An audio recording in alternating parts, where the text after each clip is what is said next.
to hear my own voice as it's coming through, so I can modulate it. But that's a preference call. Do you? I don't. Okay. This is of her hair. Well, her new hairdo is so fab. Oh my yeah, goodness. It's really nice. She doesn't like the compliments, so I don't usually say anything. But Flattery, flattery, charge my battery. Another one from my grandfather. yeah, well, He is just full John of it. doesn't charge on his battery. No, not Pisses too her much. off. She's like, Yeah, stop that. not my favorite. It's just hard to just say thank you. Yeah. It is hard. Hey, there we are. Hey, Hello. I mean, hey, the Foley takes it. She likes it. We are live on Facebook. All right, so I need to work on the Zoom here. Are you zooming now? We're live on Facebook. Yeah. Well, we can start talking. I'm just Okay. Hi, Facebook. Here we are once again, a little bit late today, but we have another great show for you. We have Dawne Gulla in the studio today from Central Virginia BNI talking about networking, because it is so important for your business in every aspect, right? Absolutely. Yeah. And just for some clarification, BNI stands for Business Network International. That's right, because there's people that don't even know that. We're an international networking company in 74 countries with over 270,000 members worldwide. That's a big organization. It is a big organization and getting bigger every day. That's awesome. Yes, we love that. So we're here, the behind the scenes again. One of the things that I wanted to say on behind the scenes, I know that for anybody that's been watching for a little bit, you might have seen when we try to bring in a guest from Zoom, we have not had, I should get closer to the mic, speaking yes, of which. get close to the mic so I don't have to process it. Well, this is the Facebook part, so I think they can hear. What is happening? The board is moving. Yeah, this is when John was working on it today. Okay. So I think we're still good. But anyway, One of the fun parts of being alive. yeah. Yeah, so we were having problems with sound and This is Zoom. radio, so this is just how it goes. Well, and it's also Facebook, and Facebook wants to be able to hear our interviews, and they hadn't been able to do that. So I know that we had the technician in today looking at the board, and CJ said that got some insight into that, and we're going to be working, Bill and I are going to be working and testing it out to make sure the next time we bring in a guest that is not in the studio like Dawn is today, we'll be able to hear everybody. Mm-hmm. Yeah, there's some issue with if you sign in and you come in through Zoom, is Zoom picking up your voice, the audio? It got the video. Is it picking up your audio, and is it broadcasting? Yeah. And we've had some issues with that. And so one of the challenges is, since I'm not sitting with them on their computer, I don't know how they're configured. But they were okay. It was us. I'm not going to go that far because I'm not that certain. If I was, I would. Okay. I have no problem taking the blame, but in this case, Okay. I don't know what it is. So anyway, moving along, that's an update there, and some exciting news that I think Bill wants to share with you on the progression of what we're building. Again, we're doing this so that a little behind the scenes, not only so we get to just talk to you before we do the show, but also so you can see how we do the show, and you can see how we build the business. And if you're building your business, maybe you'll get some ideas that can help you grow what you're doing. Yeah, I want to talk about this in terms of the process and the content. In other words, content, what are we doing, and in the process, how we're going to do that. So let me do the content first. What we're building, and it's Dawne and I and all of our partners, Dawne being part of that, is we're building a global 24/7 internet-based business radio station. Okay? It's called IBGR. Now, for those people who are not familiar with the radio business, is that the first letter, the letters are meaningless except for the first letter in radio. And a W means if you're in the United States, you are east of the Mississippi. If it's a K, it means you're west of the Mississippi. That's kind of it. The I stands for internet. And so the reason that we went with that, rather than saying like here at W&W, which we are required to say. Now we can call it anything we want. So it's the Internet Business Growth Radio is the station that we're building. We're going to run it like a terrestrial broadcast station like we are here at WNTW, as well as we're going to run it also like a shortwave station. We last year we tested, and we did a number of shortwave broadcasts at a station out of Miami, and we were able to build quite a following in Africa, Australia, and India. And so the things that we're doing here cool. are all things that we experimented with last year. And so what I can say to you is the soft launch of the radio station will happen on the 16th of March. I'm just making sure because I had to go through this again. 16th of March, which is a Monday, which means that I have about 10 days to get this finished. In 10 days, we're going to go with a soft launch, which means we will be doing business programming 24/7, 24 hours a day, 7 days a week, and we're going to be doing it in 4 6-hour cycles. In other words, we're going to put up content for 6 hours and then repeat it 3 other times during the day. 6 times 4 is 24. The reason that we're doing it that way is that we're going to be respectful of the different time zones. So if you're a business owner, we're going to hook our times to Central Time here in the United States. And so we're going to be running 9 to 3. And so that'll be 9 to 3 Central. So we'll start at 10 o'clock here in the East Coast zone. But also that allows us that, where are we in California? Well, we're going to do the same cycle only out of London, because if you look at the world, the globe, Zulu time or GMT or UTC, I use Zulu because of my military time. That time zone is that if you look at England, Ireland, you look at Europe, I'm thinking predominantly now the Netherlands and Germany because there's a lot of English speakers, all the way down through Africa, and most of all the English-speaking countries in Africa are either at -1, 0, or +1 time zones. So by going off of London, we're going to be offering the same programming that'll come up during the business day. It'll either be 9 to 3 or 10 to 4, just depending upon your schedule, same programming. The third zone we're going to, the third cycle, is going to be based out of the time in Mumbai. Now, Mumbai is a half hour off the time. In other words, I think Mumbai is like +5.5. All right, so, it's not going to be quite that. But we're going to run our times totally dedicated to the Pakistani, Indian, and Bangladesh markets, because there's a lot of English speakers there, business owners. The same cycle. And then the last cycle is going to be running off of, I believe we're going to hook on to Darwin time, which... Darwin, like the guy that... Darwin, Australia. Okay. That's better. Well, it's like saying... That makes a little more sense. It's like being in the United States, is that, the world does not evolve around New York. I don't want to be on that list. So Darwin is like saying Chicago, because we've got Perth, which is all the way over on the West Coast. Okay. And so if we're running off of Sydney He's time, got awards, it's the same, the Darwin Awards. Well, it's the same challenge you have if you talk New York versus Los Angeles. If you go off of New York time, you really leave out the West Coast. If you go off West Coast time, you leave out the East Coast. So we're going to be working off of the central part of Australia, time. which will give us Not all of to be Australia. mistaken It'll with give the us Darwin Singapore, Awards. and it'll give us New Zealand. And so those are the 4 cycles. Now, for the first month, that's what we're going to do. So we're going to soft launch this on the 16th of March. Okay.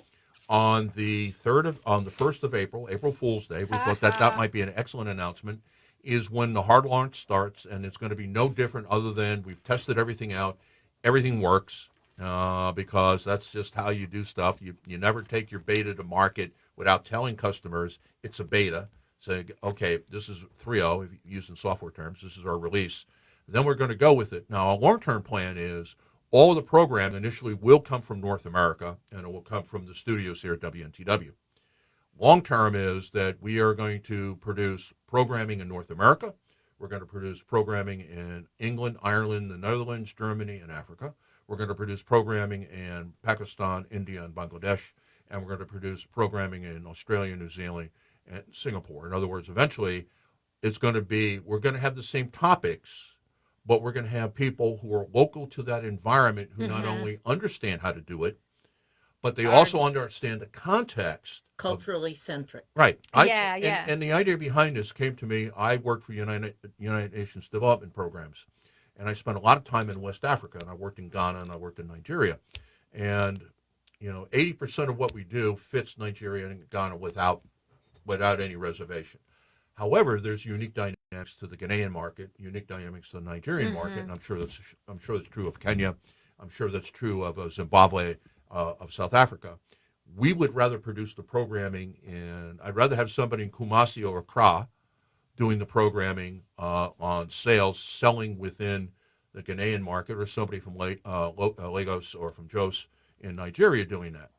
But I think the benefit too that we want to offer is vetting the material that's going to be put out there, so that anybody that's listening is going to get quality material. And that I'll close on that is that our company spent almost 2 decades researching the best practices of small companies who have grown fast. In other words, they've gone from zero to big. And everything that we do, just like this show right here, everything we do is based upon those best practices. So we're going to share those best practices on the radio. We're going to make them accessible to tools to anybody that's listening.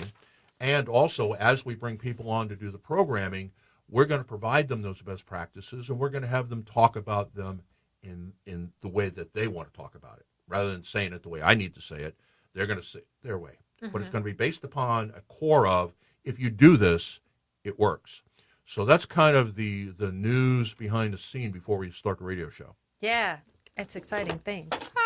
I feel so short today. I don't like this little microphone. I'm just going to say, but I'll deal with it. Thanks, Bill, for that update. Dawne, anything you want to say on Facebook before we crank this thing up? Except about BNI or networking in general? Anything you want to talk about on Facebook before we start the radio show and provide a little bit more structure. Okay. So, BNI, Business Network International, lends itself to the type of thing that Bill is doing, in that we're able to connect over 270,000 members worldwide. We can make the connections for Bill to people in other countries that would have the business capabilities to possibly be on the show. And it's very exciting having that kind of access. Mm-hmm. And I'm looking forward to that, because not only is BNI a great organization, I was a member of it for a while. The challenge I had was that I really needed to be an ambassador, and nobody offered that, because what I sell, I just couldn't stay in one group, because after about 4 or 5 months, it didn't work for me. And if I had been an ambassador and able to go to a lot of BNI groups, that would have worked better. But I didn't know that at the time, and the person I was working with didn't explain it to me. And they probably didn't know it before Dawn. Okay. BD. That could be. So we're getting unusual looks. All right, so you ready? We're ready to start. Is everything okay? All right. All right, CJ, I'm going to do the countdown, 3, 2, 1. I'm going to keep slinking in my chair. All right. Sitting up nice and tall. I don't like looking up to you, Bill. It's not required. I'll change seats with you if it helps. No, it's all right. I'm good. It squeaks, too. Okay, here we go. 3, 2, 1. You're listening to Sales 2020, everything a business owner needs to know to generate more and better revenue, which means better customers with higher margins. This is show and podcast number 13 in our series on sales, and we are proud to partner with WNTW, 92.7 FM, 820 AM out of Chester, Virginia, serving all of Central Virginia, from Ashland to Roanoke Rapids, North Carolina, and from Amelia Courthouse to Tidewater. I'm William Eastman, and I have the deck and con. And in the studio with me is my co-host, Donna Cundy. Hello. Good afternoon. How you doing? I'm great, Bill. I didn't make that mistake of saying good morning, because I had a morning show for so long, and I can't seem to get Well, out you of that. might be listening in the morning. I mean, if you're live right now, it's in the afternoon. Well, it's a podcast, when we get on the weekend. Okay. So good day. We're all over the world at some point, so it's going to be 5 o'clock somewhere. Also in the studio with us is Dawn Brooks Gulla, who is the executive director of Central Virginia's BNI. Good afternoon. Thanks for being in. Thank you for having me. I was very excited when Donna broached me on this and getting a chance to talk with you. Yeah, good to have you, Dawn. Okay, my computer just shut stuff down. Okay, so let's get started. All right, so for everybody, the approach is real simple here for the show. So if you listen on a podcast, obviously you can't do the download first. You're going to go to the website. And that is 2020sales.solutions, 2020sales.solutions. Go over to the navigation bar that says tools, and you'll see show notes. Take a look at today, because everything that we do, especially if we're talking about how-to, some practical application, you're going to find it up there. The idea here is listen, download, and apply. Do it. listen to what we're doing, download the materials, or if you're, you get ahead of it, download it, then listen, and then use what we give you Yes, because you have this to stuff use it. works. Absolutely. And we just did a pre-show for Facebook, and what I will pass on here is why would you want to apply what we give you? Well, we've spent 2 decades. My company has understanding how small companies get big. Now, I don't know what big is to you. That's a decision as the business owner It's all relative. of what you want. But what we did is we studied companies that started with an owner and a credit card, and that's basically all they had. And suddenly they were 10 million or 50 million or 100 million or $1 billion. What did it take to get from that moment when you opened the doors and you got a credit card and $100 in the bank, and suddenly you're running a $100 million company? And so everything that we cover on this show is based upon that research. Now, we're only taking a small sliver of that because we're talking about sales. And so our focus here on Sales 2020 is basically stop leaving money on the table. In fact, our motto is pretty simple: attract and problem solve. In other words, instead of thinking about sales as you got to go out there and you got to convince people they really want to buy from you, understand is that unless you're really out to lunch, you probably have people who want to buy what you have right now. Mm-hmm. They just don't know Where you are. Mm-hmm. And so the idea here is, how do you attract the population? How do you get your message out so they raise their hand saying, oh, yeah, I have an interest in that? And then the rest of the part of sales is pretty simple. It's problem solving. They're talking to you because there's something that you're doing that solves a problem, relieves a pain point that they have, and your role is then to help them work through that. Now, if you're not the right person, you don't sell them anything, okay? Because, if you sell them something they don't need, you're only going to refund it, and, of course, that's going to kill your reputation.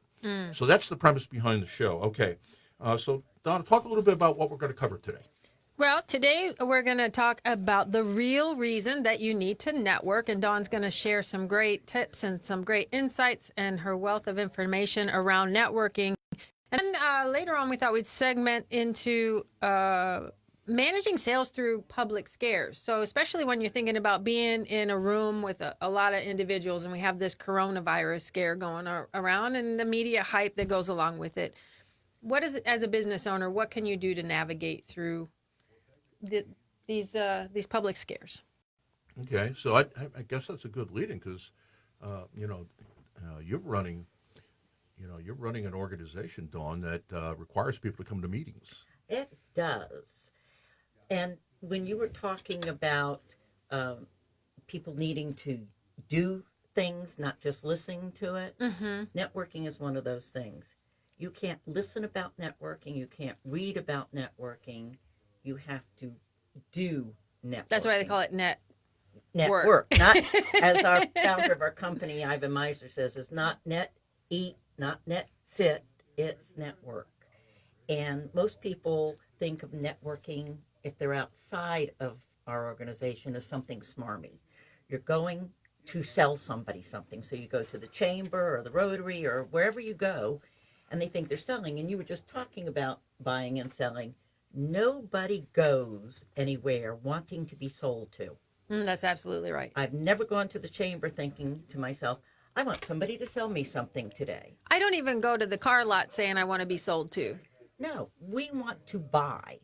And when people approach us as if they're going to sell us, it's that we feel like they're trying to convince us to do something we don't want to do, as opposed to buying something to either solve the pain or the pleasure issue. We want to buy something to relieve our pain or buy something to derive some pleasure, but we don't want to be sold anything.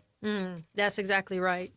Dawn, tell me, how did you go from crypto technician for the Navy to being a serial entrepreneur? Well, what did that journey? When Bill was talking about Zulu time earlier, that was one of the first things I found out when I became a crypto technician. I was working civil service at the Naval Communications Station in Norfolk back in the late 60s. And it was a clerk's job, only it turned into much more, where I got to decode messages and even decoded the first one that came in about when the U.S. forest all blew itself up, and my ex-husband was on it. Oh, my goodness. So, but before that, I was an entrepreneur. at 5, I was making up plays that I had people in my neighborhood join. They paid to be in the play, and then the parents had to pay to come see it. At 14, I had a babysitting service where I hired out other girls to babysit for my clients until they found out that they could deal directly with the clients and not have to pay me. So it's always been there. I own, as of yesterday, now 35 URLs in there. 2 more. Because I keep getting new ideas of things that I want to do, books I want to write, and maybe someday sell a URL that I don't use because they go away very quickly. And you just released this Knack of Networking ebook. I'm showing Facebook right now. What is it in this book that is so needed in the sales process? Why networking? So to begin with, the little book is because I'm a very impatient person. I'm working with Kim Ely on a book called Success as a Contact Sport, and I wanted it yesterday, and it's not done yesterday. And so since I do a newsletter every week, I grabbed a bunch of the newsletter tips and put them in this mini book format so that I had something that I could give to people. And on top of which, it has a business card in the back, and most people lose business cards, but I'm hoping they're not going to lose the mini book. It's a little bit bigger than a business card. So one of the things that I know just from the people I talk to on a daily basis is most people hate the concept of networking because they have it associated with something smarmy. Again, somebody's there trying to sell them something. And what networking is a marketing strategy. And people don't realize it's a marketing strategy. In fact, 98% of business professionals know that they need to network to be successful, but less than 3% have a strategy. The tips in the book, and hopefully when the Success as a Contact Sport comes out, the material in there is ways to build that strategy so it doesn't feel like something you have to do. It's something you want to do, and that you know that it's going to accelerate your business. Yeah, because there's a lot of business owners that say, well, I don't need to market, I don't need to advertise because they go by word of mouth. Well, if you really think about that statement, is that word of mouth only comes from customers then. If all you're doing is servicing people that find you, then your word of mouth is only from people who have been your customers. So even if word of mouth is your strategy, going to BNI, going to a networking meeting makes sense because how are you going to create word of mouth? Well, there they are. You've got 20, 30 people in the room, and they may tell a couple people. So instead of just relying on your customers your marketing raving about you, the whole piece to it. 20 people could turn into 100 word of mouth stories. And people are more inclined to buy when somebody's referred them. Just like when there's a new restaurant in town, we kind of wait for somebody to go and see the review.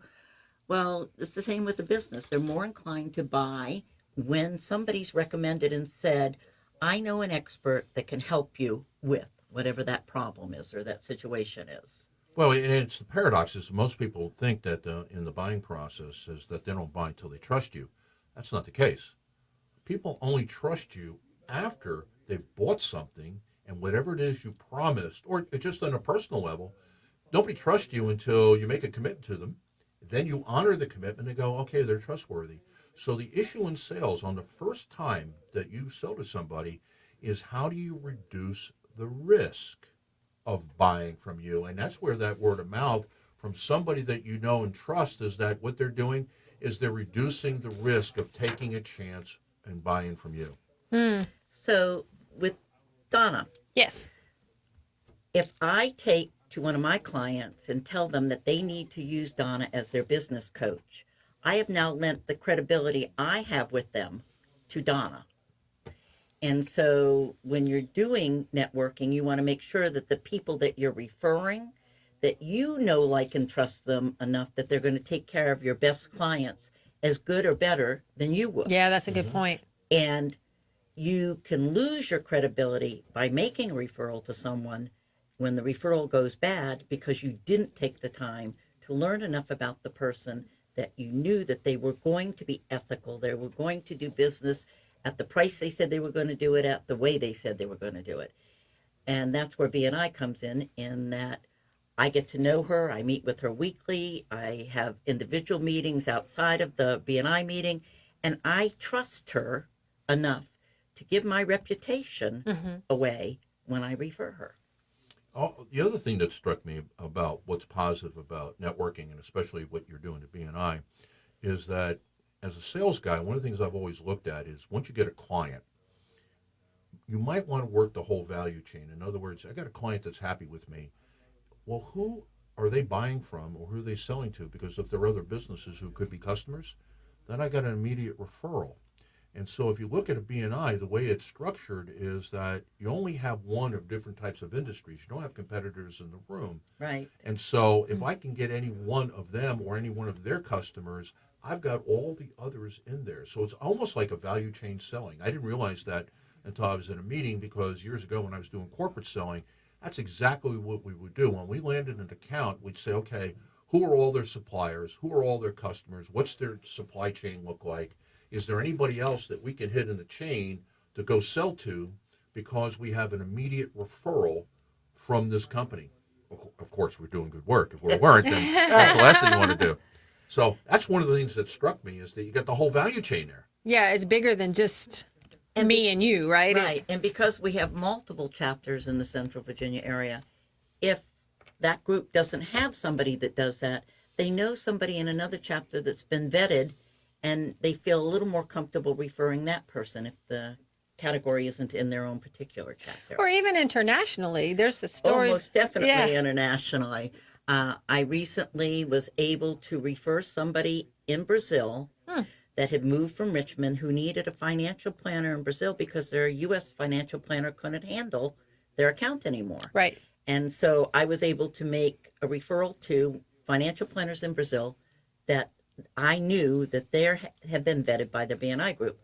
I was able in Texas a couple weeks ago to help a young friend's daughter find a house, because when she went to go to look at the house, the realtor she had called didn't show up.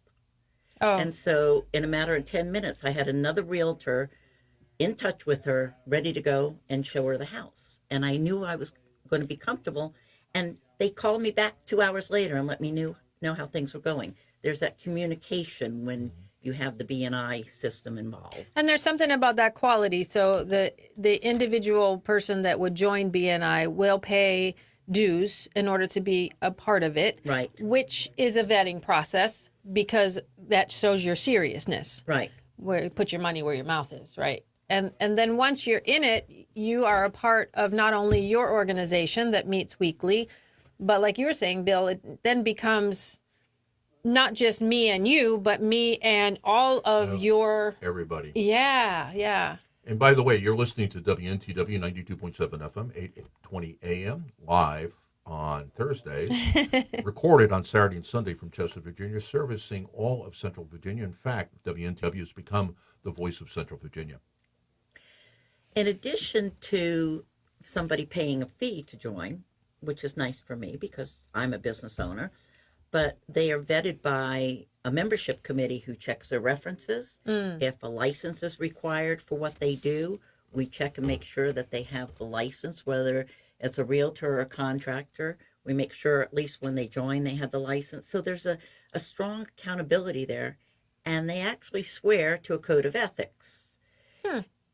I usually start people with the code of ethics and say, look at this first, because if you're not comfortable with the code of ethics, there's no reason for you to even apply. Plus, the BNI model has been around now, what, 35 years. Yeah. So it's been around the block. So, basically you're saying you can take the risk out of becoming a member. There's no risk because it's a workable model. Well, there's always an accident, but you But- take as much of the risk out of it as you possibly can. And you were telling a story as we were talking before the show about a decision that BNI made and investors that they brought in that I think is pretty profound. Our founder, Ivan Meisner, is the face of BNI. Incredible man. And it came to a point where he knew that his skill set was better used as the face of BNI. And so a private investment group was brought in where they have the time and energy and expertise to bring in technology for us and apps and updating our branding. So while we are a company based on tradition, it's tradition and innovation.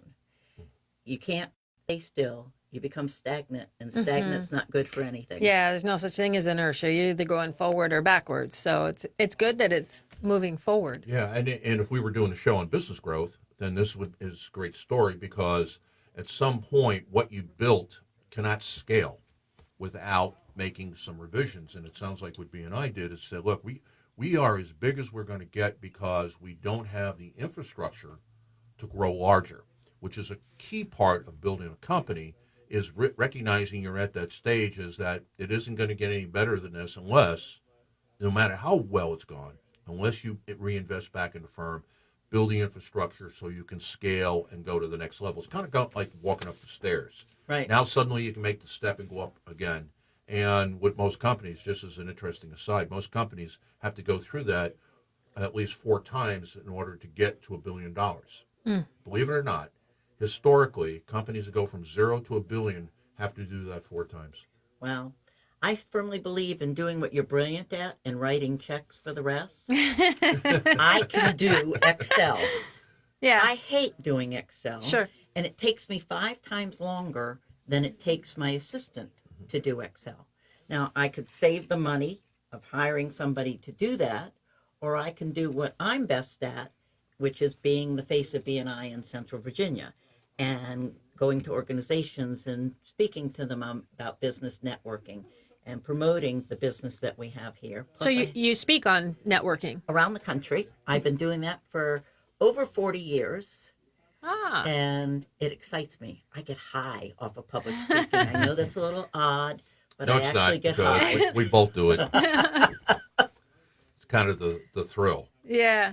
I came back from a speaking engagement in D.C. a couple months ago, and it was a really spectacular audience, and I sang to myself all the way home, and I sounded better than Barbara Streisand. I pulled into the driveway, and my husband comes out to meet me. He says, "Oh, it must have gone really, really well." And I said, "Yeah, I do it for free." And he gave me the timeout sign. He said, No. If you're going to be away and working, you should do it for fee, not free. But I do get high off of it. Yeah. That shows passion. It is. I believe if I could help just one person in the audience, if I made a difference for one person, I've accomplished what I need to do.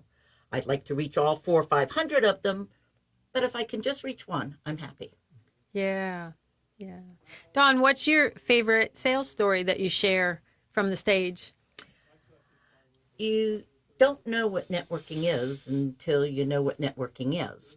What does that mean? So, I'm living in San Diego.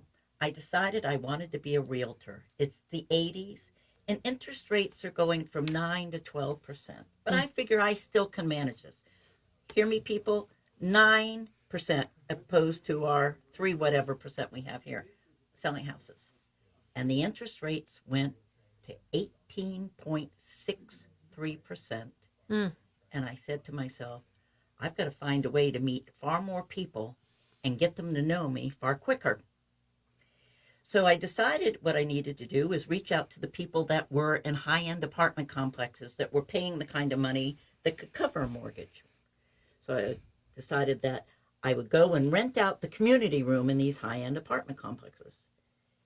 The rental agents didn't like that idea that I was going to give a workshop on how to be a first-time home buyer, that I was going to take Veto. away Absolutely. their audience. So I found out real quick that wasn't going to work. But then I realized meeting me It's just good innovation, once, though. right? But meeting me just once at a workshop wasn't going to develop that credibility. Mm-hmm. I wanted to learn how to dance, so I hired somebody to teach tango lessons. The apartment communities let me teach them. I gave it to their tenants for free, and they got to spend 4 to 6 weeks with me, seeing me every week, getting to know me, asking me questions about the real estate market and whether they could really do it, and managed to get a lot of clients that I would not have had access to That's pretty if I hadn't sneaky. been doing it. And I Pretty can sneaky. tango I like really it. well. Yeah. I Well, like and it. that's going to tie into our second half of the show, actually. Yeah, and not buying into the whatever the group think it was. Yeah. Yeah. That's a great story. Tango lessons. So you're a dancer. I can tango. A singer, a dancer, an A author. singer in my own head, a joyful noise. Nice. Good one-liner. So let's talk a little bit about, and I'm gonna be careful about how I ask this question, Uh-oh. and that is, there are a lot of networking organizations out there. He's going there. What's your core competency? If I'm making a decision, because I know in the Richmond area, I know of 4, because I've been a member of all 4. There's a lot. Why would I pick BNI? What's the core competency? What do you do better than That's a anybody great else? question. Let's first establish something about the different types of networking organizations. There's soft networking and there's hard networking. Soft networking is groups like your Rotary, your JCs, your Kiwanis, and your chambers. Your competition is in the room when you go to these organizations. Right. You're still building relationships and trying to get people to know, like, and trust you, but your competition sits in the room with you. And some of the other organizations in the area that consider themselves hard networking organizations, not one of them has the accountability that we have in BNI. And there's a strong measure in accountability.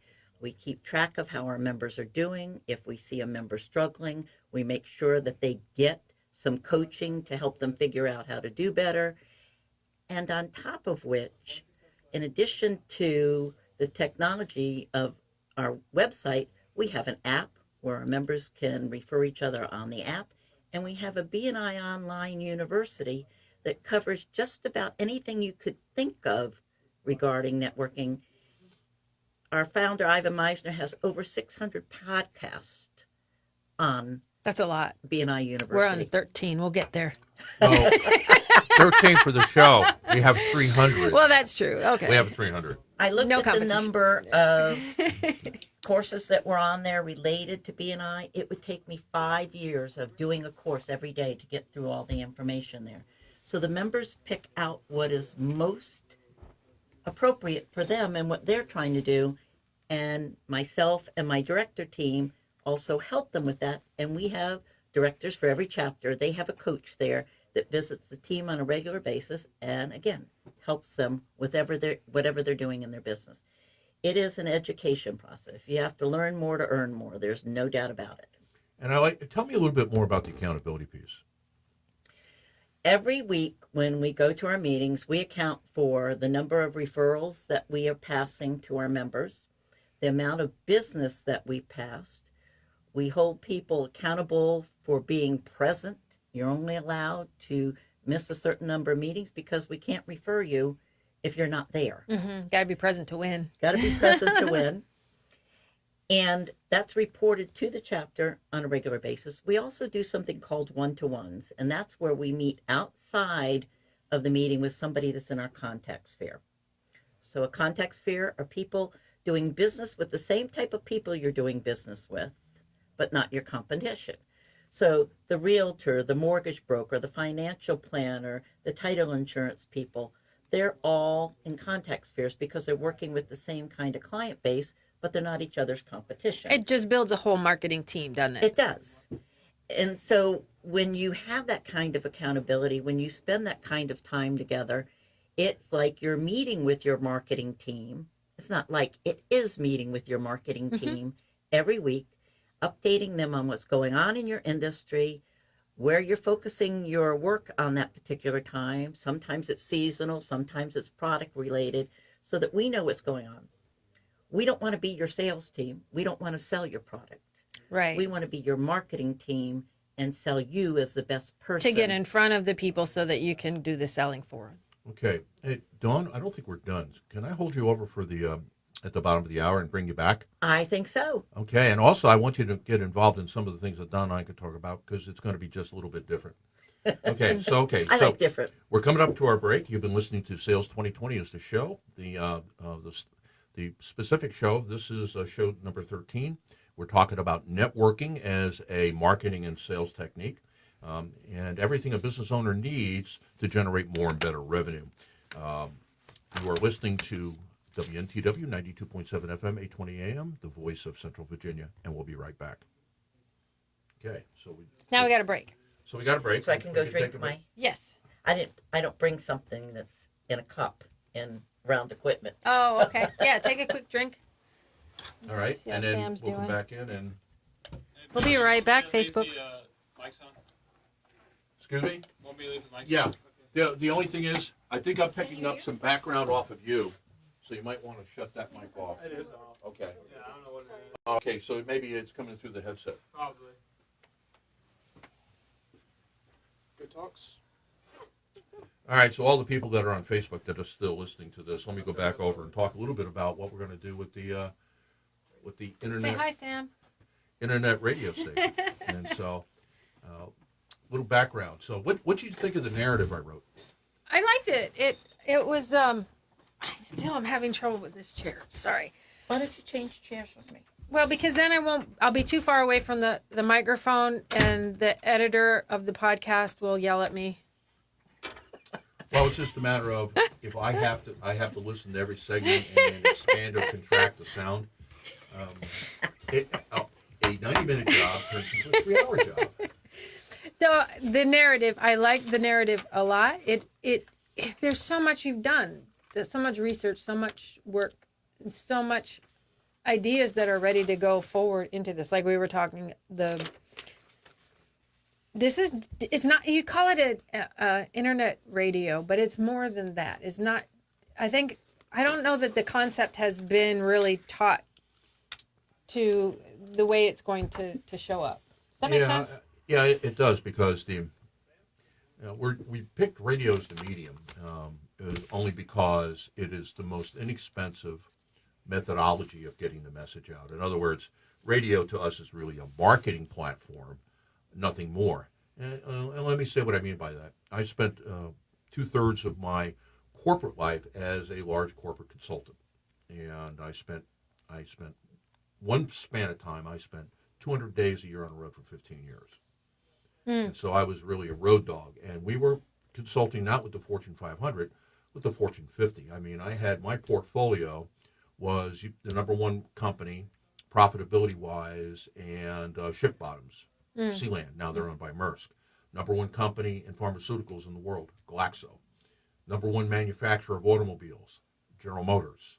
Number one supplier of automotive products to the auto industry, Delphi. Who are you? Number one online company in the world, AOL. And I don't say that to brag, but I worked with all these companies, and in the meantime, I on a lark, I take an assignment with UNDP, United Nations Development Programs, and it was not it didn't pay. I mean, it paid me a couple bucks, but it didn't pay anything. I wasn't doing this for the money. First time was, you want to go to Africa and work with business owners. And I was like, how do you say no to that? Yeah. Never been to Africa, never been to Ghana, never did this. And I'm down there, and we were doing a 3-week program, helping these business owners grow their companies and get them to the point where they could partner with the multinationals. And in this particular case, I was in Ghana. Unilever was huge, and Unilever was looking for local Ghanaian businesses that they could bring on as suppliers. The problem was that they weren't dependable, they weren't predictable, and Unilever really couldn't use any of them, because ultimately, if that was part of the supply chain, it wouldn't work. And so we were over there to help them so that they could get those jobs. And by the beginning of the 3rd week, I come to realize I had more in common with the people in the room than I did my own family. The problem was, how do we take what we know from large corporate consulting? Some of it has to be changed, some of it doesn't. And how do I give it to somebody who has no money? And it took me 10 years to think about how to do that. And in the meantime, we shut down the large corporate consulting. That's a story unto itself. I spent a year in a university in their LexisNexis database. Nowadays, you don't have to do that, but back then, you didn't have access to research. I looked at all the research papers that were written, either written and published or written and not published, because they could have been part of a dissertation, and it just didn't get published, on how did a company go from zero to big. And what we did is we built a model out of that. But I still had the problem of, okay, we've got the messaging. How? How do I get that out? Because at some point, we do have to make some money at it. Right. And so that led me to go into radio. And we started Richmond Biz Live radio show here in the Richmond area about 7 years ago on on WLEE 990 AM, and we were on there for 18 months before LLE was sold, and it was a complete change of format, which happens at radio. One of the things about radio is if you don't like what you're listening to right now, Kind of on like this radio Virginia station, weather. any other, wait a second because it'll change. And if Yeah. you like what's going on, enjoy it because it's going to change back. Radio has always had this issue of what is it really doing? Different conversation. But what we did is we became the #1 business radio show in Richmond out of a very small station downtown, and then we came down here to WNTW. And so what we've been doing is we've been experimenting with this idea. And the thing is that how do we take it global? We experimented with shortwave, we talked about. And so the idea was now, why don't we run an internet radio station as if it was either a shortwave station or a terrestrial station, except that I don't have the FCC telling me how big my coverage map is. My coverage map is the planet. And who that's- knows? Maybe it will be interterrestrial someday. Well, You somebody's never out there know. going to be listening to these broadcasts because one of the beautiful things about, well, we won't be on AM radio, but on AM radio, who knows where that signal goes? That's the beauty of it. That's also the danger of it. That's why, sometimes the station, the tower is a mile from you, but because you're behind a building, you can't hear it. And on the other hand, it's late at night, and I'm in Akron, Ohio, and I'm listening to our competitor station, which is way beyond their wattage. Why? Because AM's just kind of bizarre in terms of the way it propagates. But the big thing here is that we started off as an assessment company and helping business owners assess what's wrong so they could hire consultants. That didn't work. So then we had to produce products on how to close the gap. Well, that didn't work because we didn't have a medium to get it out there. So, as a lot of business owners go, I started off with designing an assessment on best practices to help business owners grow their companies. And now where am I 15 years later? We're running a radio station. But all of that is because of that problem, solving that problem created this problem that had to be solved. And that once we solve that problem, then we have another problem. And apparently, I think what we have is with radio, we have finally the three opportunities. issues. Well, we've got the issues solved. I do believe. So that's really what's behind this internet radio station, is that it's all based upon best practices, and if you do the stuff, it's going to work. Imagine what the technology will bring in the next 10 years. Right. Well, and just that it's not, let's try something. It has evolved to this Right. stage, right? Yeah. So. Okay, we all ready? Now, Yeah. any kind of instructions, I guess? Well, Well, what do you have questions left for Dawne? I think the questions that we haven't talked about really is, did you want to talk about your sales superpower, or would you like to end kind of with would you like the audience to know about you? We want you to close Sales with a plug. superpower. Okay.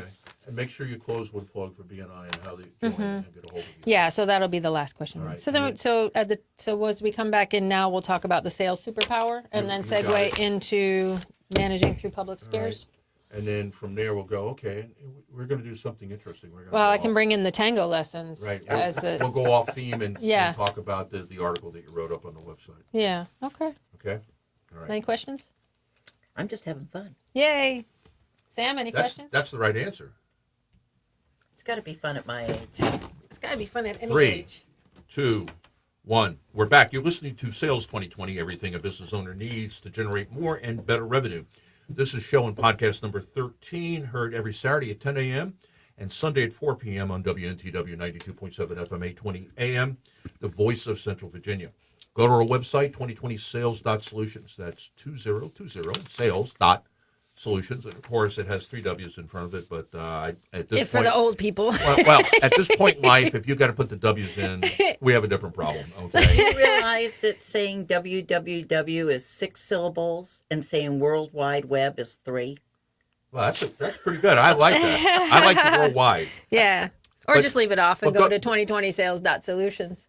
And go to our website. When you get there, you'll see on the navigation bar at the top of the page, you'll see tools. Click it, and then you'll see 2020 show notes. Open that, and we're about to get into that topic. Okay. And so, Donna, where have we been over the first half of the show, and where are we going now? Oh, we went some great places in the first half of the show. If you didn't get a chance to listen, you'll want to definitely go to the website and download the podcast, because we are in the studio with Miss Dawne Brooks Gulla of BNIVirginia.com, the Central Virginia BNI franchise owner. And we're talking about networking and the reasons that you need to network, and how BNI can really be your marketing agency, your marketing company, to help grow your business through referral marketing. So, Dawne, as we're in the studio, I see your Wonder Woman bracelet. Tell us about your sales superpower. Okay, first off, my husband bought the Wonder Woman, and it's because he never knows what is going to happen from day to day. Just like Super Chicken, he knew the job was dangerous when he took it, from going hang gliding to eating fire to other adventures. He never The knows Super what- Chicken or you? Me. Okay. But as far as superpower goes, from the time I was very young, I had a thing about helping people. On my school bus, I was talking to the bus driver, and he had just moved to Norfolk, and he didn't know anybody. What is a child doing asking those kind of questions? And the next So you're a thing, natural networker. it is. But you know what? You don't have to be an extrovert like me to be a good networker. And my superpower is helping those people that aren't extroverts. The best networkers can actually be introverts because they actually truly listen. Ah. And if you listen, then it helps you relate better to people. It makes it easier for you to develop those relationships that can be that long-term know, like, and trust. And introverts don't mind referring somebody when they know, like, and trust them. I recently had someone come to me and said, I don't know what I'm going to do. I'm going to an event. It's a service of life for one of our former high school people. And I haven't seen most of those people in so many years. I don't know what I'm going to say. I hate talking to people that I don't know. I said, but you knew them in high school. I don't know them anymore. I don't want to talk to strangers. So I gave her the little book and talked to her for a few minutes. And she calls me a couple days later and says, you know that tip?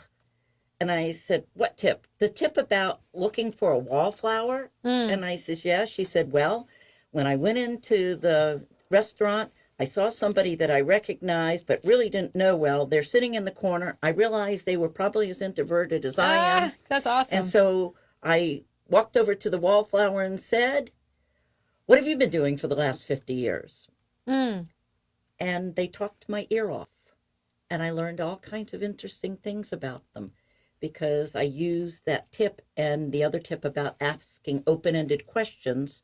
So when they stopped, instead of asking them something where they could say yes or no, I asked them something that they needed to give me a full answer to.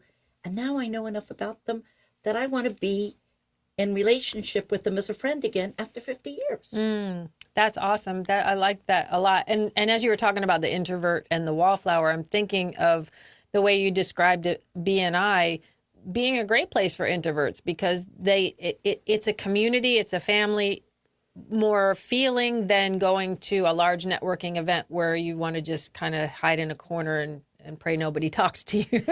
Every place I go, I look for that person, the person standing up against the wall that's looking around like this. You're looking for me. Not hardly. Not hardly. But believe it or not, everybody will talk about themselves if you give them the opportunity. Sure. And the opportunity comes from those open-ended questions. And sometimes it's as simple as, what would you do different if you knew now what you knew then, what you know now? Yeah. Would you be in a different profession? Would you handle life differently? What would you be if you could be anything else in the world? It opens up people's minds and starts showing you the insides of them so you can decide whether or not you want to be any more familiar with them, want to get to know them any better, and build a strategy to work with each other. What a great superpower. Thank you for sharing that.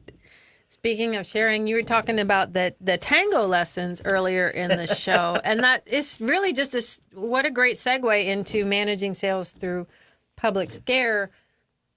You might be thinking, how does that segue into something like that? But the article that I had written last night talking about coronavirus, it's all in the news these days, big hype, and it has many business owners fearful of what the future holds. And the New York Times actually did an article that I read, and it's insinuating that sick workers and spooked customers could threaten small businesses. And the thing about the article is they used a lot of if-then statements for their logic. Right.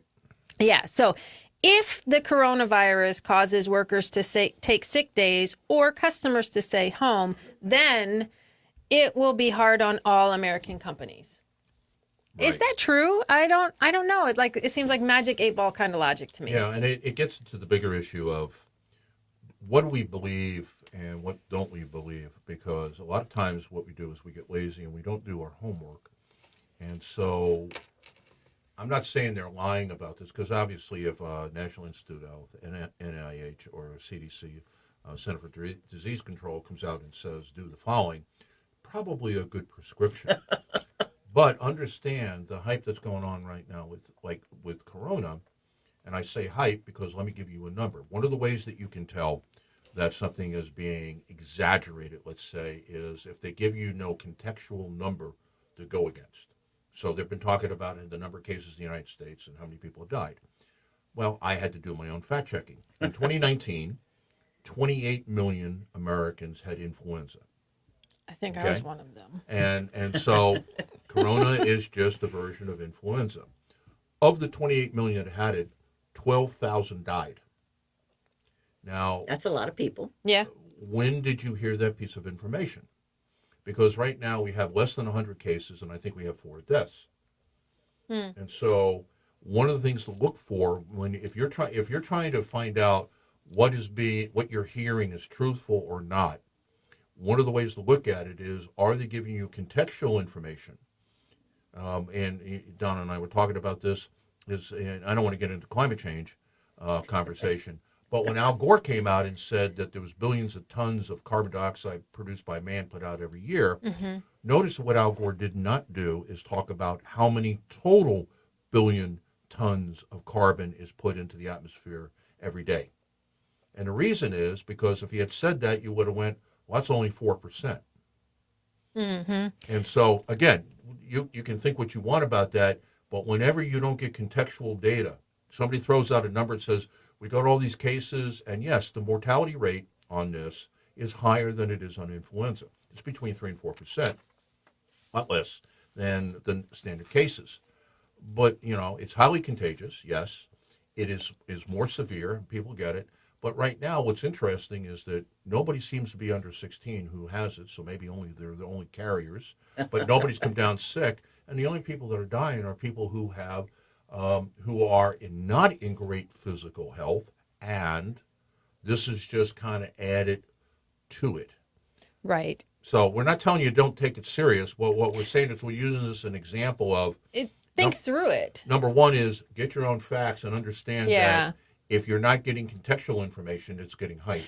So it's fear versus fact based. And I do a lesson on drama where there's 4 pillars of drama: jumping to conclusions, making stuff up, looking to be offended, and not declaring noble intent. And clearly, when we listen to some of the media, they're jumping to conclusions. They're doing this if-then magic 8-ball logic, where and anybody knows fear.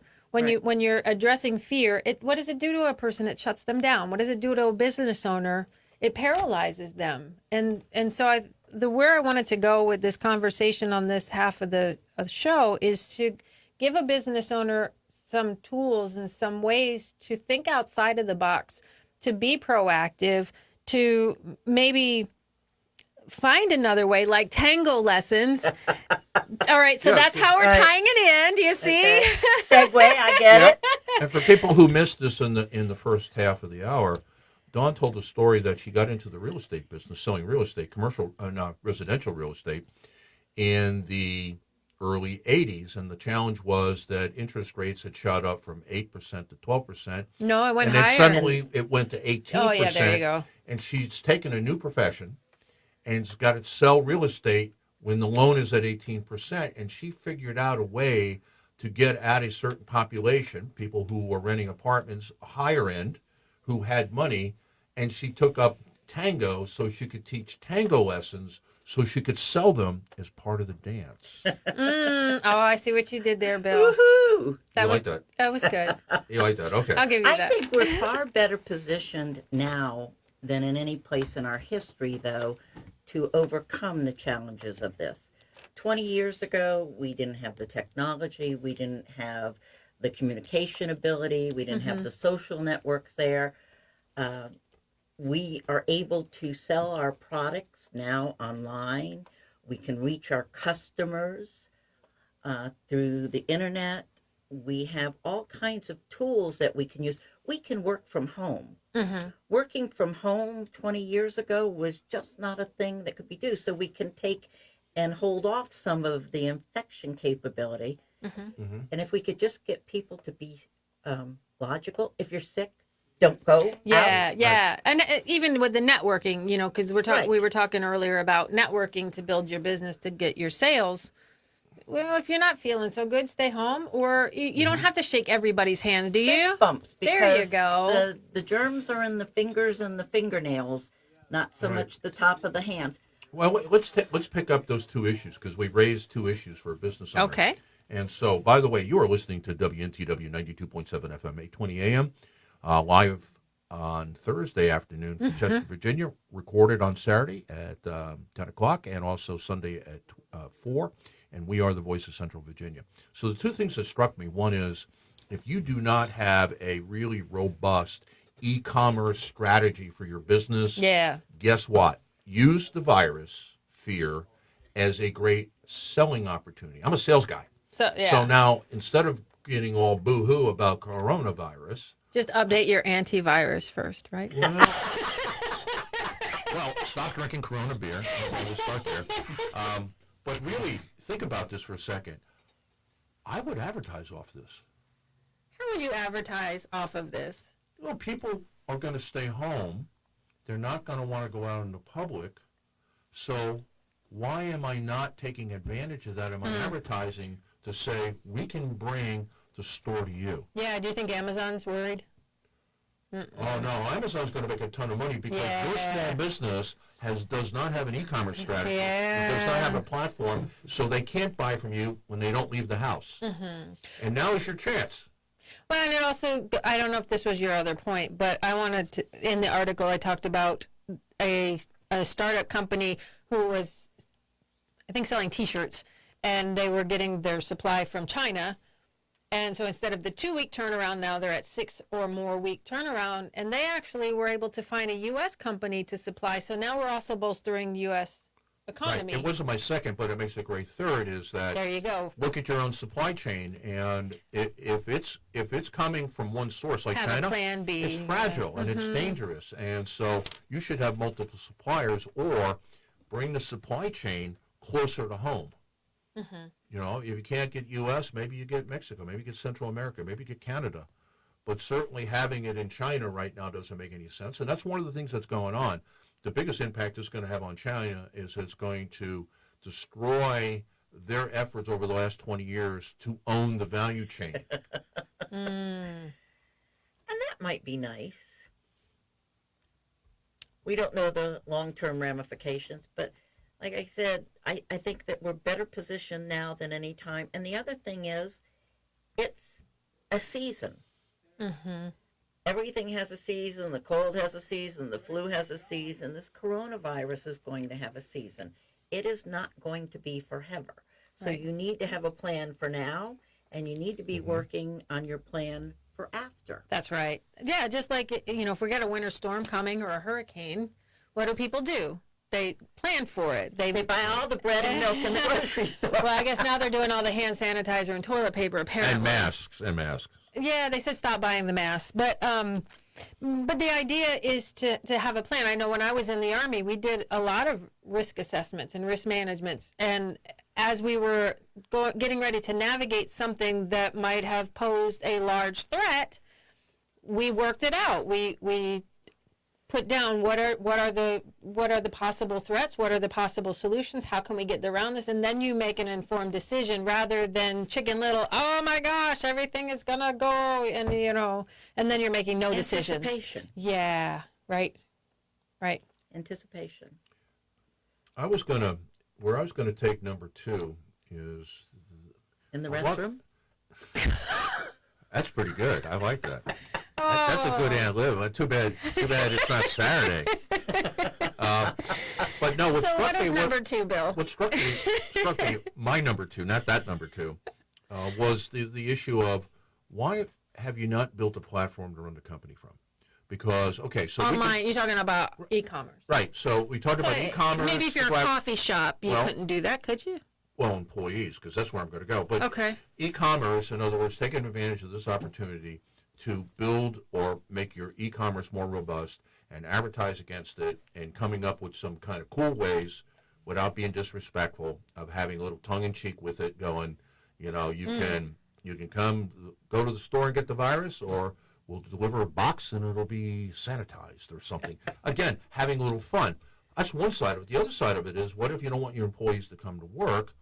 Why haven't you built a platform? Because 20 years ago, Dawne, as you said, 20 years ago you couldn't do e-commerce. Well, 20 years ago we investigated building a platform to run the business off of. And what I was given, it was about $250,000 it would cost us to build it. Now, G Suite. Go to Google and go to G Suite, and you can build a platform where employees can work from home. Slack, which is what Dawne and I use to run the business, we run everything on Slack. And so you got instantaneous. NetSuite is another excellent platform. Workacetra is another excellent platform. In other words, you can put your whole business online and safe and secure that your employees can come in and do the work they got to do unless they're going to stand at the counter and meet a customer. And, of course, in the present environment, who's going to be standing at the counter greeting the customer? Well, Because and they're not that's coming the in thing, the too, door. because they're saying, well, the customers might be afraid to walk through your door. What do Well, you do with that? And I think you got a plan to say that you're going to get, say, 50% less traffic. So then how do I get that 50% traffic back by going online? And on the other side, if I have 50% less traffic, I don't need my employees in. So why bring them in? Why not give them things they can do at home? Don't pay them for not being there. But yeah. so I'm just saying is that as any serial entrepreneur would say, and I think, Dawne, you said it, this is an opportunity right now to take a look at what you're doing and to build a more robust operation. If all your supplies are coming out of China, think about it. If all of your sales are coming from people meeting face-to-face, think about it. If your employees have to come to your building to work, think about it. And this is a great time to build more robustness into your company. Your thoughts? Well, I think also there's an opportunity to let your clients know what you're doing to help protect them. Beautiful. And it could be simple things. I put hand sanitizer. There's back to networking again, that building that relationship. I put hand sanitizer on a stand in my office a month or two ago for flu season. When this came up, I moved it so you had to almost hit it to walk by it. I had a meeting at my office the other day, and I asked the 30 people that were in there, how many have used the sanitizer? 4. It doesn't work if you don't use it. Right. Okay, but let your clients know what it is that you're doing to try to mitigate whatever infection there might be. If you're having your business sanitized, whatever you're doing, let them know that you care about them and care about their needs. And if there's ways to educate them about your product during this time, use things like social media and Zoom and have meetings with them and use that as an opportunity to continue building the relationships so that the business continues going. Well, you mentioned Zoom, and they're another company that is taking, I don't want to say taking advantage of this, but they're allowing their customers to have the premium for free during coronavirus season to help. Oh, again. they are? Yes. Oh, You didn't excellent. hear about that? No, I didn't hear about that. I've been heads down. I have a lot of things to do Come before on the out, Bill. 16th of March that will not get done. The sun is shining, Bill. It is. I don't It's a think it beautiful is, day is it? out there. I think it was 54 overcast. degrees and It's- lovely out yes. there when I came But in. I think, Dawn, you had a great point there. Again, this is great marketing and advertising. Mm-hmm. All the things that you're doing to protect your customers, if we're using coronavirus as just as an example. And that is just an example. It could be right. any Could num- be anything. Yeah. But you're advertising to them because, after all, advertising is nothing more than educating people. I'm not a big person on advertising that is hardcore persuasive. I'm a big guy into advertising that is informative to inoculate. And And formulate. to inoculate. Now, What do you mean by that? inoculate Because I means... see your play on words there. I'm getting No, that. but this has got to play on words. I'm a scientist, so this word I thought through. Now, in the case of coronavirus, I'm not talking about inoculating them specifically. Mm-hmm. What I'm talking about is when you advertise and you educate your customer, you're inoculating them so your competitors can't sell to them. Okay. In other words, you know what your competitors are going to say So that's to a your SWOT prospects. analysis, so to speak. Or... Well, but you know what they're advertising. You know what they're saying. So Yeah. what you do by educating is say, okay, let me tell you about if you're going to be a really intelligent consumer of X, whatever it is, here's the things that really make great products, great companies, and you educate them on that. You never say anything bad about the competition. Never. But you know, Yeah. you know that when the competition comes in, what questions they're going to ask the competitor is exactly the questions the competitors don't want to be asked Mm-hmm. because there's not a good answer for it. Well, and sometimes things just show up too. But like, let's take Corona beer. That I was reading all the articles on that their sales haven't gone down. They were worried that their sales might go down because it's associated now with this virus and all that. And so there is a way to creatively Right. work. If I was Corona, if I was Corona beer, I'd be all over this. I would be absolutely all over this because what a great opportunity. How many times is Corona being said daily? A lot. Too many. And so, some disclaimer. We absolutely certify and guarantee that drinking more Corona beer won't give you the flu. What a great ad. They ought to hire me. Well- Oh, that's right. We do run a marketing agency, don't we? I think so. We're going to be anyway. Yeah. And you brought up something a minute ago that made me think about the fact that a lot of times we have never shopped our competition, and so we're not prepared for something like this. I go and hear every speaker that's speaking on business networking within a 500-mile radius of here. I don't need any more material. I've got 40 years plus of networking training that I've been doing. But I know what they charge. I know where their expertise is.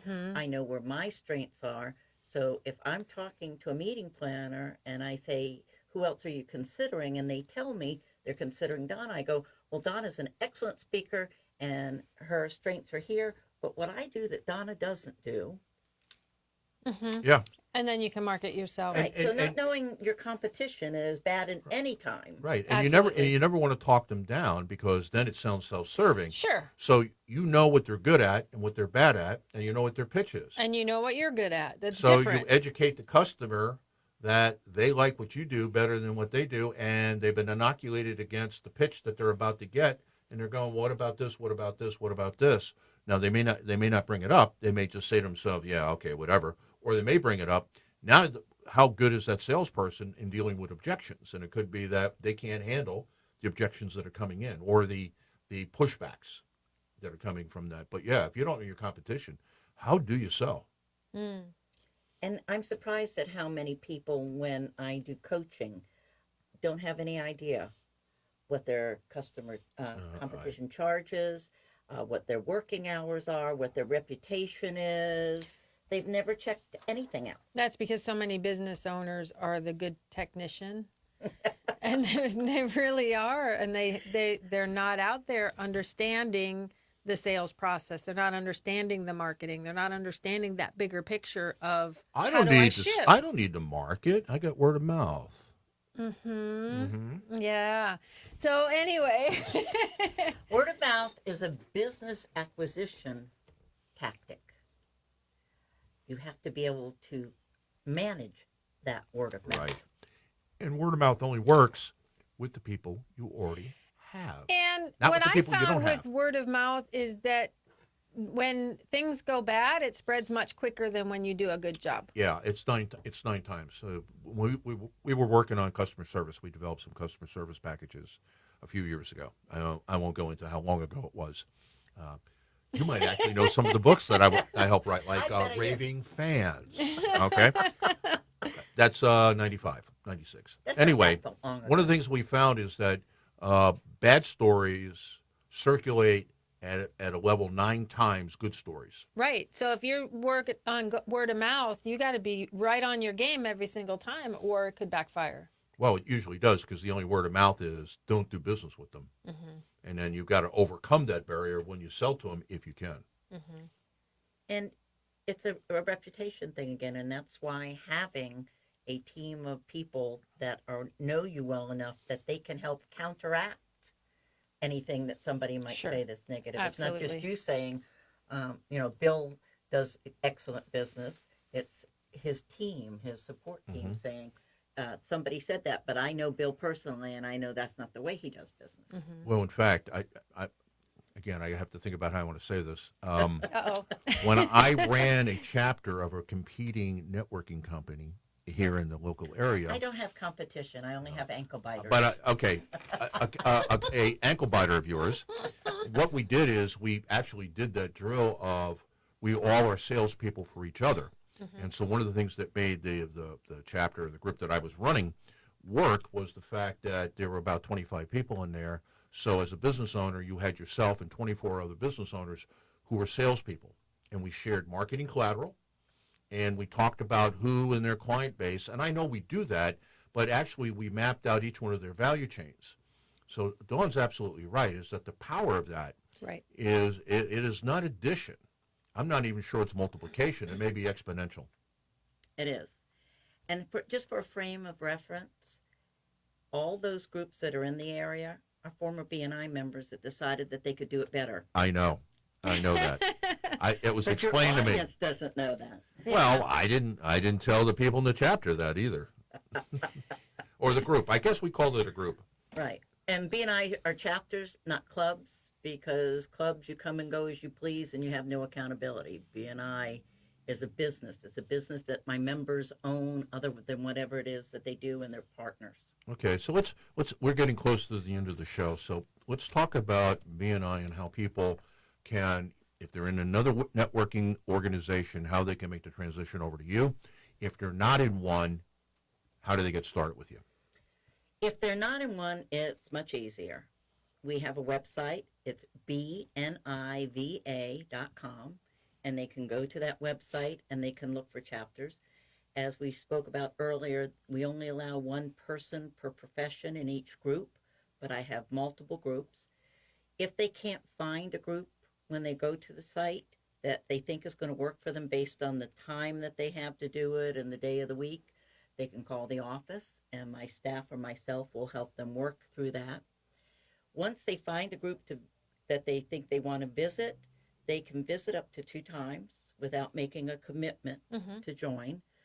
But after that, we ask them either to make a commitment or find someplace else to go, because we want people that are committed, and we want to know them well enough to feel comfortable to refer them, and them just showing up arbitrarily doesn't do that. It's because you vet them. So in other words, if I want to join a group and I say I run this business, we do this, this, and this, you vet them. That's right. Yeah. And so if they're in that group, you know that they're legit. But even that, I think just one quick comment there is they might be a good fit for BNI, but are they a good fit even for the chapter? So Right. Yeah. Yeah. And that And the decision. chapters have that opportunity. Every member is interviewed by a membership committee, and they make the decision based on what's in the best interest for the whole group, not just an individual in the group. Well, that was different than the one I was in, because the questionnaire is, could you stroke a check? it's evolved. Well, that's why we're not talking about them. That's why That's I'm right. not using their name. They're good people. I really And like guess them. what? BNI isn't for everybody. Yeah. I've actually referred some people to those groups. I had a young man that came to me last year. He was 22 years old, just graduated from college, was originally from the UK, was staying in the US because he was engaged to somebody here, and was working as a financial planner and had just been through the training. not one of my BNI groups would take somebody with that little experience in that type of industry. And so I gave them some books, gave them some other organizations to visit, and gave them the contact information for the other networking groups. Okay. Well, and that's the way, that's the ethical way we all do business. If we get a customer for whom we really cannot service, we need to send them someplace that they can go. Selling them something they don't need or can't afford. That's not what we're about. Well, Bad business. it's bad sales because at the end of the day, you're going to be giving the money back and you destroyed your reputation. And they're frustrated. Yeah, And who well, they wants are. frustrated people? They have a problem that you pretended you solved and you didn't. Okay. I believe BNI works for every profession. I don't believe it works for every person. Nice. That's pretty good. That ought to be on the website. Probably is. I want to thank Dawne Gulla for being in the studio. She's the executive director of BNI here for Central Virginia. And if you want to contact her, let me give you her email address, and that's Dawne, and it's spelled with an E, That's right. D-A-W-N-E, at bniva.com. You can also call her. Area code, since we're talking Central Virginia, is 804. You can also reach her at 612-2891. And have a conversation, because the one thing she will do is she'll point you in the right direction. And if BNI is not right for you, she'll send you in the right direction. But if it nothing is, else, if they would like the little networking tips book, if they send an email, we'll mail it out to them, no charge. okay. Perfect. I'll put you on the show notes. I'll add your email address so people can do that. So, Don, any closing thoughts? I would just like to say, as far as the business owners, with the second half of the show, that when business owners spend their energy finding solutions instead of investing in media's inflation of public scares, they just might find their resourcefulness paying off in bigger ways than they originally thought. Okay. Well, Dawn and Donna, thanks for a great show today. You'll find our podcast up on the website, and that would be 2020 Sales.Solutions, 2020 Sales.Solutions. When you go up there, tools, you'll see 2020 podcast. I changed the website a little bit to make It it looks really easier. good. Makes it easier to work around. And if you're listening on Saturday at 10 o'clock on WNTW 92.7 FM, 820 AM, or Sunday at 4 o'clock on the same station, you'll find the podcast there. Okay? So you've been listening to Sales 2020. That is the show. Today we're talking about networking and some other issues on the Voice of Central Virginia. And again, that's WNTW 92.7 FM, 820 AM. And we will see you next week. And Bye. Bye. bye. And I stand relieved.